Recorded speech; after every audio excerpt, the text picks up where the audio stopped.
kimsaga qilmagan vafo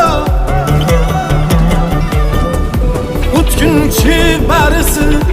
ishratu safo dunyo hech kimsaga qilmagan vafo o'tkinchi barisi ishratu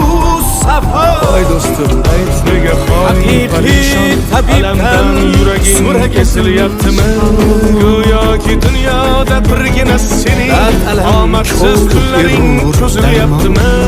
ishingda unum yo'q uyingda tinchlik ro'zg'orni og'irligi sezilyaptimi bu ham yetmagandek og'ir kuningda eng yaqin do'stlaring yuz buryaptimi siqilma mehmondir tanangda bu jon ham ko'p uchrar yo'lingda yaxshi yo'l